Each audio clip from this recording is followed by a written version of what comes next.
দর্শক, CSD news 24 থেকে আপনাদেরকে জানাই স্বাগতম। আমি এই মুহূর্তে যুক্ত হয়েছি আপনাদের সাথে পদুয়া লোহাগাড়ার উপজেলা স্বাস্থ্য কমপ্লেক্স থেকে।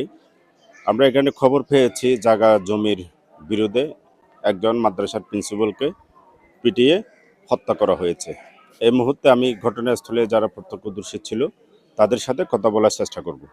সকালে আমার আব্বার পৈতৃক সম্পত্তিতে নুরুলের ছেলে আদন, মোহাম্মদ হারুন, কামাল ড্রাইভারের ইন্ধনে, তারপরে শমসু, ওরা মানে সন্ত্রাসী করে দৌড় করার জন্য ইয়াকুব মিস্ত্রিকে নিয়ে আসছে। তখন ওরা সন্ত্রাসী করে আমার আব্বার জায়গায়, আমার আব্বার পৈতৃক সম্পত্তিকে গড়ে করার জন্য ইট, বালি, সিমেন্ট ওরা মানে সরঞ্জাম এনে গড়ে করার জন্য রেডি হচ্ছে। এমত অবস্থায় আমার আব্বা যখন বাধা দিছে, আমার আব্বাকে সাথে সাথে এই মোহাম্মদ শমসু, হারুন নামে দুইজন এসে আমার আব্বাকে, মোহাম্মদ আদন, জামাল ড্রাইভার সহ ওরা চারজন এসে আমার আব্বাকে উপর জুপুরি মাথায় আঘাত করছে। আঘাত পর বুকে, মাথায় এবং বুকে আঘাত করছে। আঘাত পাওয়ার সাথে সাথে আমার আব্বা মাটিতে লুটিয়ে পড়ার সাথে সাথে আমরা ওই পদুয়া হসপিটালে নিয়ে আসছি। আসার সাথে সাথে কর্তব্যরত চিকিৎসক আমার আব্বাকে মৃত ঘোষণা করছে। আমি এর সুষ্ঠু এবং ন্যায় বিচার, ফাঁসি চাই। আমি মাননীয় সাংসদ জনাব শাহজাহান চৌধুরীকে অনুরোধ করব, স্যারকে অনুরোধ করব এই বিচারটা যাতে সুষ্ঠু এবং ন্যায় বিচার হয় এবং আমরা যাতে আসামিদের সর্বোচ্চ শাস্তি দেখতে পাই এবং সর্বোচ্চ শাস্তি ফাঁসি নিশ্চিত হয়।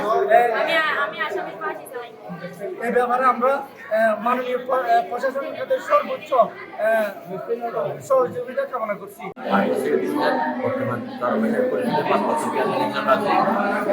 আমি আজকে 11:30টার সময় আমাকে বলেছে সরবরাহ ভ্রমণ করা একটি ঘটনা হয়েছে জায়গার বিরোধ নিয়ে।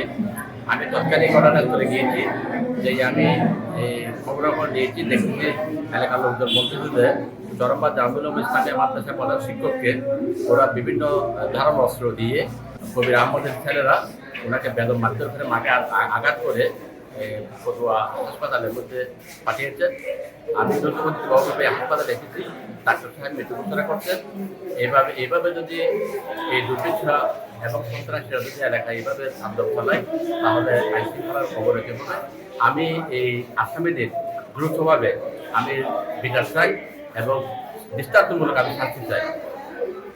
ওরা মাটি ঘোরার চেষ্টা করছিল, মানে গর্ত করে মানে ফিলার জমার জন্য।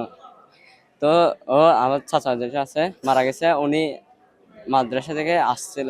তখন ও বলতেছে যে আমার জায়গা, মানে আমার জায়গার মধ্যে মাটি করতে পারবে না। তো এরকম বলে ওর মানে যেটা করা বলে আমাদের বাসায় ওটা নিয়ে ফেলছে খারিয়ে। তো মিস্ত্রি বলতেছে যে আমার কাজে বাধা দিবেন না বলে ধাক্কা মারছে। ধাক্কা মারার পর ওর সাথে তর্ক হওয়ার সময় হারুন যেটা আছে উনি এসে বাড়ি মারি দিছে, মানে গাছ নিয়ে। তারপরে এরকম মারামারি মাঝখানে আমার চাচা ছিল একটা শাহ আলম, উনি পাশে ছিল।